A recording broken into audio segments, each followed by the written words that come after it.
My parents sold off my $3,600 dream PC to fund one of Tiffany's wild shopping sprees, so I packed up and left, and what I did afterward threw them into a mess they never saw coming. I'm 22 now, and I've been into gaming and building PCs for as long as I can remember. It's more than just a pastime, it's something I've poured my heart into since I was a kid. I spent years scraping together money from part-time jobs, random freelance work, and every birthday or Christmas gift I could stretch, just to finally build what I proudly called my dream rig, a custom gaming PC that set me back $3,600. And it wasn't only for games. I used it to do graphic design gigs on the side, which helped me bring in extra money and build real skills I knew would matter down the road. Before I get ahead of myself, let me give you a quick look at my family. My folks are those typical "we know what's best for you" kind of parents, but their idea of what's best always seemed to orbit around my younger sister, Tiffany. She's 18 and has always been treated like royalty. If you've ever met someone who acts like the world spins just for them, that's her to a T. She's obsessed with brand names, pricey shoes, and whatever's trending. My parents do everything in their power to keep her happy, even if that means bulldozing right over me to do it. Growing up, it was obvious that Kayla was the favorite. Whenever money was tight, I was the one expected to make sacrifices. Mom would throw out lines like, "You're older, you can handle it," or "You're a boy, you don't need as much anyway." After a while, I just stopped expecting fairness. I figured, fine, I'll just work hard and earn what I want myself. I never hated Kayla for it. I just stayed focused on my goals and kept my distance from the drama. Fast forward to a couple months back, it was just another Saturday. I'd been hanging out with my best friend Liam, the guy I do most of my gaming with. We were chatting about this big upcoming tournament we wanted to enter, tossing around ideas for strategies and how we'd crush it. I got home that afternoon, hyped to fire up my PC and get some practice in. But when I walked into my room, I froze.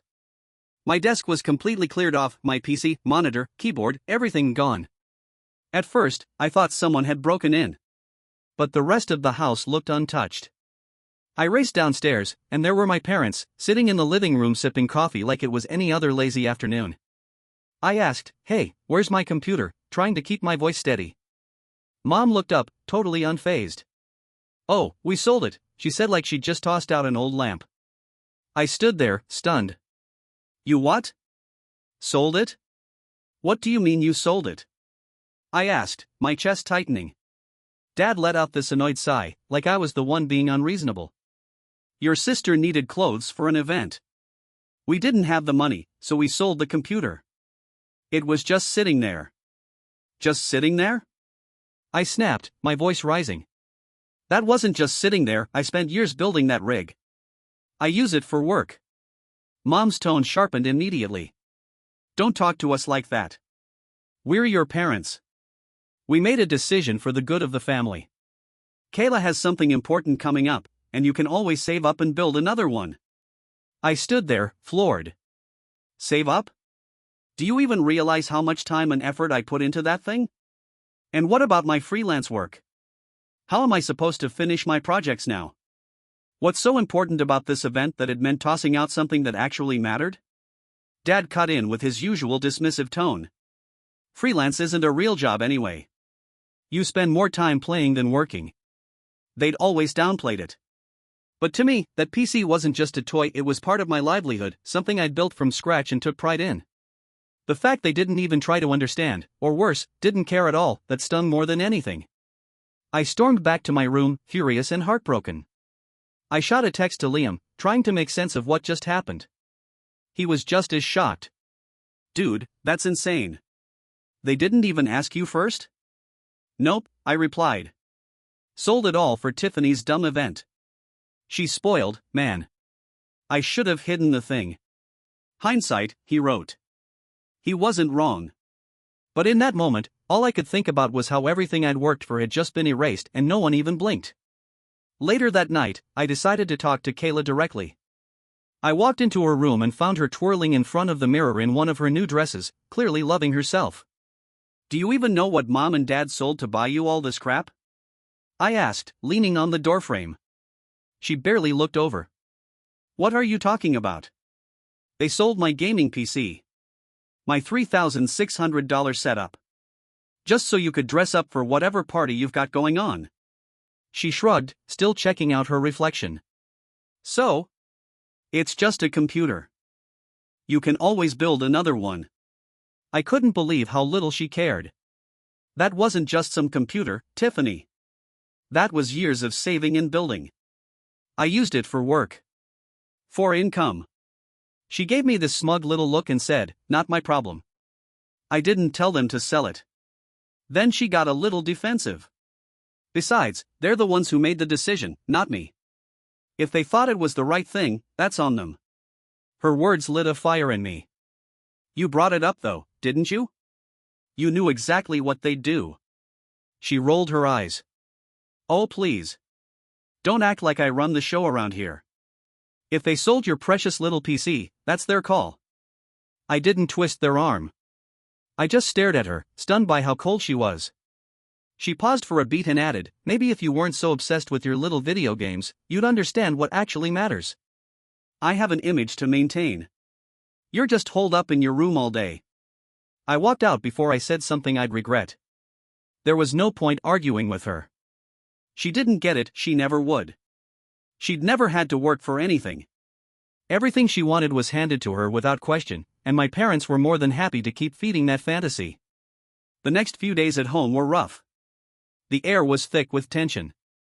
My parents acted like nothing happened, while Kayla strutted around in her brand new wardrobe like she'd won the lottery. And every time I thought about how easily they got rid of something so important to me, the anger just kept building. Liam kept hitting me up, trying to keep me grounded. "You gotta do something, man. You can't just let them get away with this." So yeah, this is where I'm at now. Liam's right, I couldn't just sit around and let them walk all over me like I didn't matter. But then again, part of me kept thinking maybe I should just let it go.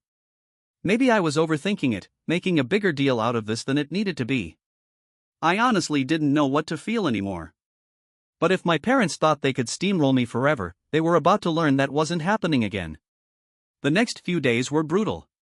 I couldn't even look at my parents without feeling my blood start to boil. And Tiffany? Every time she strutted past me, flaunting her designer haul like she was on some red carpet, it felt like she was doing it just to mess with me. I pretty much locked myself in my room, trying to stay out of everyone's way. I had my old clunker of a laptop to scrape by with some freelance work, but it was a joke, like trying to run Photoshop on a microwave. Crashes, lag, missed deadlines. I was barely hanging on. Liam kept me sane, honestly. He'd call out of nowhere to check in or send over something random and stupid, like a new game trailer or some meme that made me laugh when I really needed it. One night, I was ranting to him again and he said something that stuck. "You know what? This isn't just about money, man. It's business, sure. But they made it personal. And now they're treating it like business." He was right. They didn't just take something valuable, they sent a clear message about where I stood in this family. It wasn't just about the computer anymore. It was about respect. So I started gathering everything I could, receipts from every part one bought, photos of me building it, screenshots of freelance jobs I'd done using that setup. Then I tracked down the person who bought my rig. They were polite but firm, no refunds unless I paid them back the full $1,200 my parents sold it for. And that's where I'm at now. I've thought about just letting it go. Honestly, dealing with my parents again makes me want to slam my head through a wall. Is it even worth the fight? Am I just being dramatic? Update 1, Terror. Alright, here's the deal. I didn't think things could get any more chaotic, but they did. Like I said, I was torn between speaking up and just walking away. But then Liam gave me that nudge I needed. If you don't stand up for yourself now, they'll keep doing it. They'll think you're always fair game. That was it. This wasn't about the PC anymore, it was about drawing a line. So I decided to confront them. I waited until dinner when everyone was gathered around the table. Mom was in the middle of her usual gossip story when I interrupted her. "I want my money back," I said, dropping a folder full of proof onto the table. Dad raised an eyebrow. "What money?" "The $1,200 you got from selling my PC. I bought it, I built it, and I used it for work. That computer was mine." Mom gave me this exaggerated sigh, like I was throwing some childish tantrum. "We've been over this. Your sister needed help, and we made a decision as a family." "No. You made a decision for the family. You never asked me," I shot back. "That's theft. Plain and simple." Dad leaned back, face turning dark. Watch your tone. Everything under this roof belongs to us. That includes your computer. That's not how this works, I said, holding up receipts. I paid for every part with my own money. That's mine. And this, I held out a copy of the sale, proves you sold it for $1,200. You owe me. Mom looked like I just disowned them. How dare you accuse us of stealing? We did this for Tiffany. She's your sister. Family means sacrifice. Yeah? Seems like I'm the only one doing any sacrificing around here, I snapped. Kayla gets everything handed to her. I work for what I have, and you just took it like it meant nothing. Well, not anymore. Either you pay me back, or I'll take this to court. Mom hissed, you wouldn't dare. Try me, I said, locking eyes with her. Kayla finally looked up from her phone. Oh my God, are you seriously threatening Mom and Dad over a computer? That's pathetic. No, I said, glaring at her. What's pathetic is how comfortable you are living off other people's work. You knew what they were going to do and didn't care. She rolled her eyes. It's not my fault they sold it. I didn't tell them to do anything. Don't lie. You mentioned it to them. You knew exactly what would happen. She crossed her arms and gave me attitude. I only brought it up because you're always whining about how busy you are. I thought you could use a break. I blinked. A break? Do you hear yourself? That was my job, Tiffany. My income. She shrugged with a smug grin. Wow, you're really twisting this. You always go on about how you're so independent. I figured helping your family wouldn't be a big deal. Isn't that what being independent means? I clenched my fists under the table. Helping out? You didn't need that designer haul. You wanted it. There's a difference. She scoffed. Maybe you're just bitter because I know how to get what I want, and you're too busy sulking to figure it out. Don't blame me for being better at this than you. I swear I almost lost it right there. But before I could explode, Dad slammed his palm on the table, making us all jump. Enough, he barked. We'll pay you back. But don't expect anything more from us. You're on your own now. I couldn't help but laugh, bitter and tired. Funny. I've been on my own this whole time. You just didn't notice. I've been on my own for a long time, the only difference now is I'm finally done letting them take advantage of me. The next morning, my parents handed me $1,200 in cash. Neither of them said a word, but their faces were tight with resentment. I took the money silently. It didn't feel like a win, exactly, but it was progress. I got in touch with the person who bought my PC. Thankfully, they were still willing to sell it back for the same price. Going to pick it up felt like retrieving a part of myself, like reclaiming something that had been stolen, not just physically, but emotionally. Even with my rig back in front of me, I knew deep down that things had shifted. There was no going back to how things used to be. My parents and Kayla weren't going to suddenly change who they were, and I couldn't keep pretending I was okay living in a house where I was constantly treated like an afterthought. It was time to figure out what came next. Honestly, I was seriously considering moving out. I just didn't know if it was a brave move or a disaster waiting to happen. Update 2. Hey again. After everything that went down, I started planning how I could get out of the house. I knew it wouldn't be easy. I didn't exactly have a mountain of savings, and rent prices these days are a joke. But I had my freelance gigs, and I was determined to make something happen. First thing I did was call Liam, he'd been my rock through all this. I ran the idea past him, and he didn't hesitate. Dude, you have to get out of there, he said. You can crash at my place if you need to. I appreciated the offer, but I told him the truth, I needed a place that was mine. I'd been under my parents' roof and their control for too long. It was time I stood on my own 2 feet. Liam paused for a second, then said, "Why don't you go all in on freelancing? You're good at it, man. And you could even bring back your stream, remember how into it you used to be?" He wasn't wrong. I dabbled in streaming before life got in the way. Now that I had my setup again and a fire lit under me, it felt like the right time to dive back in. That night, I started digging through apartment listings. My budget was tight, so I kept it realistic: studio apartments or shared spaces. A couple of hours later, I found a tiny studio a few miles away. Nothing fancy, just a single room with a kitchenette and a bathroom. But it was affordable and close enough to the city that I wouldn't feel cut off from everything. I contacted the landlord, and we arranged a tour the next day. The moment I stepped inside, it hit me, this was real. The place was bare bones, but I wanted it. I signed the lease right then and there, and for the first time in a long time, I felt like I could breathe. Next came the tricky part, packing and moving without setting off alarm bells at home.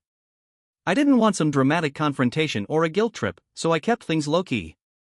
Over the course of the week, I moved my stuff out little by little, sneaking a few boxes at a time over to Liam's place. Meanwhile, I was grinding hard. I revamped my freelance profile, reconnected with past clients, and started pushing my services on forums and social media. I even relaunched my streaming channel. The response was better than I expected. Within days, I had enough work lined up to cover my first month's rent. As moving day got closer, I started steering clear of my family more and more. Kayla didn't notice, she was too busy showing off her latest designer bag online. But my parents? They were definitely picking up on something.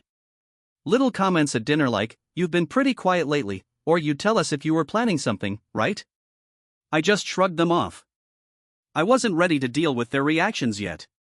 Then, 2 nights before my move, there was a knock on my door. Mom stepped inside before I could say a word. "Can we talk?" she asked. I didn't look up. "Don't really have much to say." "Just, hear me out," she said, settling onto the edge of my bed like nothing was wrong. "We didn't mean to hurt you by selling your computer. Kayla mentioned you weren't using it much anymore and that it was worth a lot. We thought it might be a good idea." I turned to face her, jaw clenched. "So you're saying it was Tiffany's idea?" She hesitated, looking kind of guilty. "Not exactly. But she brought it up, and we thought she made a fair point. You've always been so independent, we figured you'd understand." Her words made my stomach twist.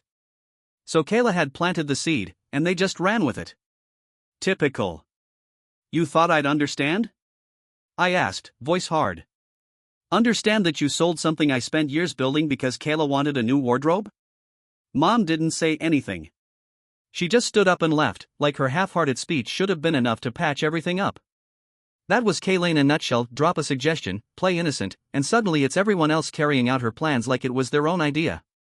She didn't need to manipulate directly, just hinted enough to set the wheels turning. Then the morning of my move came, quicker than I expected.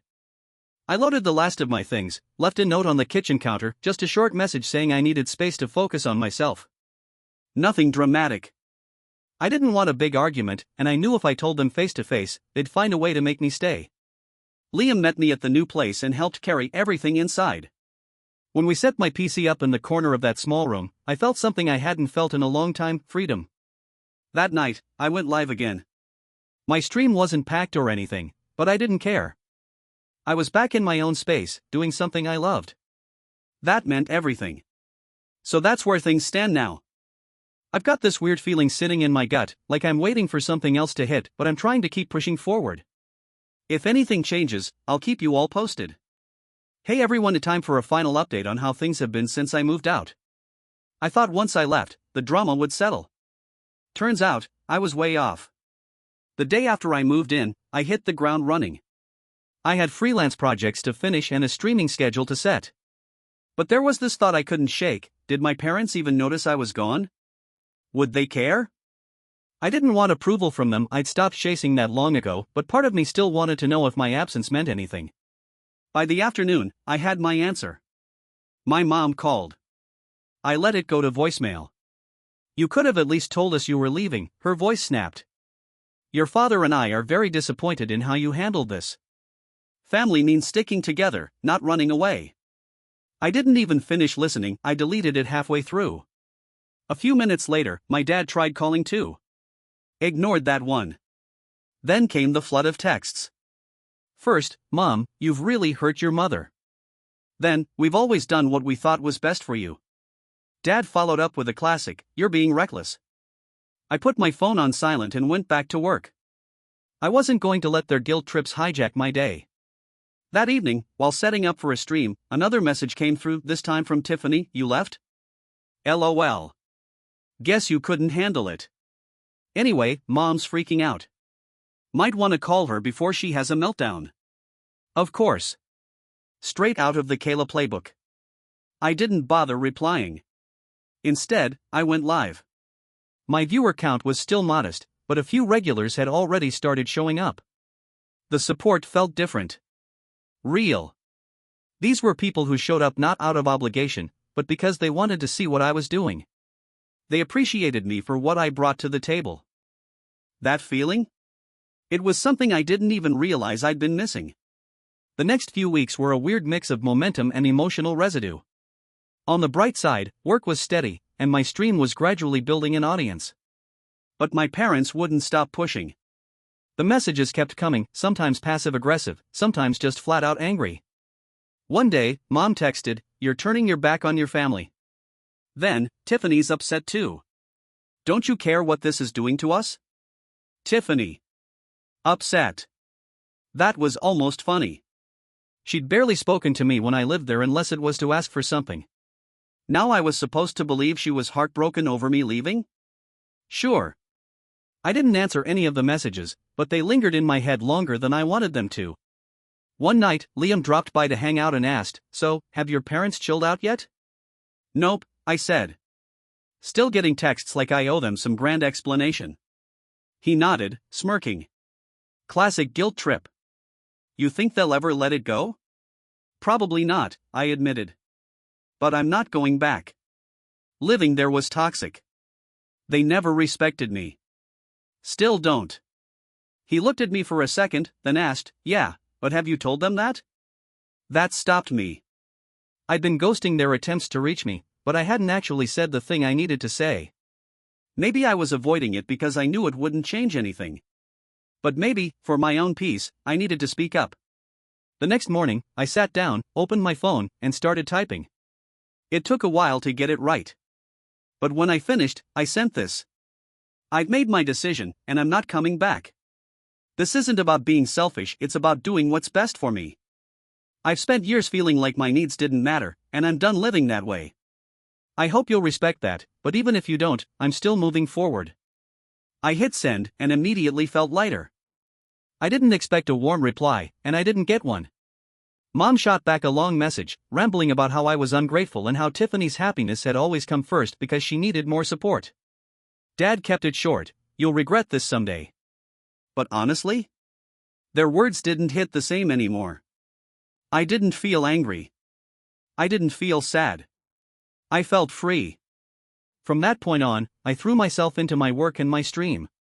One afternoon, while scrolling through socials, I saw one of Tiffany's posts, a selfie with some overpriced purse. The caption read, "So grateful for my amazing parents who always prioritize what matters." I rolled my eyes and kept scrolling. She could have her fantasy. It wasn't my problem anymore. A few days later, I ran into an old family friend at a coffee shop. They gave me that familiar look and said, "I heard you moved out. Your parents are struggling, you know. They've been asking everyone for help." That caught my attention. Help? What do you mean? They've overextended themselves buying things for Tiffany. I think they assumed you'd still be around to help cover things. I took a sip of my coffee and shrugged. That's unfortunate. And I meant it. For them, yeah, it was unfortunate. For me? I was doing better than I had in years. After that chat, I couldn't help but feel something unexpected, validation. I wasn't happy they were struggling, but seeing the reality of their choices finally catch up with them, it confirmed I made the right call. It only confirmed what I'd suspected for a long time: my parents had been putting Tiffany's wants ahead of the entire family's well-being for years. And now they were facing the fallout. Meanwhile, I was finally figuring out what it meant to stand on my own 2 feet, and I wasn't about to let their poor decisions suck me back into the mess. That didn't stop the guilt trip texts from rolling in, though. Mom's messages started to get more frantic. "We're struggling, and you've abandoned us to deal with it alone." Then came Dad's favorite line, "If you were a good son, you'd help your family in their time of need." A good son. That one always made me laugh, coming from someone who couldn't even recognize the effort I'd put in, let alone respect it. As for Tiffany? Radio silence. No surprise there. She probably figured she could just sit back, let them do the talking, and wait for me to cave. Then one day, Liam swung by with a grin plastered on his face, like he couldn't wait to share something. "Guess who I ran into at the grocery store today," he said as he flopped onto the couch. "Let me guess, my mom?" "Bingo," he said, chuckling. "She ambushed me by the frozen pizzas. Launched into a full-on monologue about how you've abandoned them. Even threw in that I'm some bad influence." I rolled my eyes. "Classic. What did you say?" "Told her you're doing great, and maybe if they treated you with a little respect, you wouldn't have had to leave." He smirked. "She didn't love that." I laughed, but deep down, it hit a nerve. Not because Mom was stirring the pot, I was used to that. But because it just reminded me how little they actually got me. They weren't upset because I left, they were upset because they couldn't control me anymore. A few days later, another text came in from Mom. Different tone this time. "Tiffany's birthday is coming up. We'd like you to come home for dinner. It would mean a lot to her." I stared at it for a while, trying to decide if this was a genuine olive branch or just more of the same. I knew better, it wasn't about making peace. It was about playing happy family for a night so they could save face. I showed Liam the message. "Don't do it, man," he said, shaking his head. "They're just gonna drag you back into all that crap." "I know," I sighed. "But if I don't go, it gives them more fuel to say I'm the bad guy. Who cares what they say?" Liam shot back. "You're not living for them anymore. You don't owe them anything." He was right. I knew he was right. Still, saying no to your own family, even after everything, is harder than most people realize. So I did something I hadn't done since moving out. I called Mom. She picked up almost immediately, her voice full of that overly sweet tone she used when she wanted something. "Oh, honey, it's so good to hear from you." "Hey, Mom," I said, keeping my voice steady. "Got your text about Tiffany's birthday." "Yes. We're doing a nice little dinner. Just the family. Kayla would love it if you came." "I don't think I can make it," I said. "Work's been hectic, and to be honest, I don't think it'd be a good idea." There was this long, loaded pause before she snapped, "You're really going to let your sister down like this? After everything we've done for you?" And there it was right on cue. The guilt card. "Mom, this isn't about Tiffany," I said. "It's about the fact that every time I try to connect with you guys, it feels like I'm the only one putting in any effort. I'm not coming to dinner because I'm tired of pretending everything's fine when it's not." She didn't take it well. "Fine," she snapped. "If you want to throw your family away, that's your decision. But don't come crying to us when you realize what you've lost." That was the final straw. "Mom, I've spent my whole life trying to earn your approval, and it's never been enough. So no, I'm not throwing anything away. I'm finally choosing me. Goodbye." I hung up before she could say another word. My hands were shaking, but I felt like I'd just cut loose a rope that had been holding me underwater for years. After that, I blocked both of their numbers. Not out of spite, out of necessity. The constant messages weren't helping anything, and I needed the space to breathe. Kayla didn't reach out. Which, honestly, made things simpler. With the family noise finally fading into the background, I could fully focus on work and streaming. One night while I was live, someone in chat asked, "What made you start streaming?" I hesitated. I hadn't talked about my family situation before, it felt too personal. But then I realized, it didn't matter. "I started streaming because I love it," I said. But also because I wanted to prove to myself that I could build something on my own. I wanted to see what I was capable of when nobody was holding me back. The chat lit up with messages: "Respect, that's inspiring, man, proud of you, dude." It hit me then, people weren't just watching for the gameplay. They were there for the story. For me. Weeks turned into months, and I noticed something shift. I wasn't angry anymore. I didn't want a relationship with my parents or Tiffany, but I also didn't feel the need to carry the weight of it around. Cutting ties gave me something I never had in that house: peace.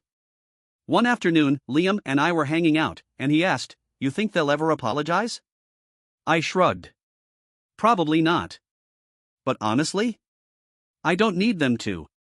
And that was the truth. I was finally living on my terms. I had a life where my work was appreciated, my passions were respected, and I didn't have to shrink myself just to make other people comfortable. So if you're reading this and going through something similar, hear me when I say this: you don't have to stay where you're not respected. You don't have to keep setting yourself on fire just to keep other people warm. You deserve better. And walking away? That's not quitting, it's choosing yourself.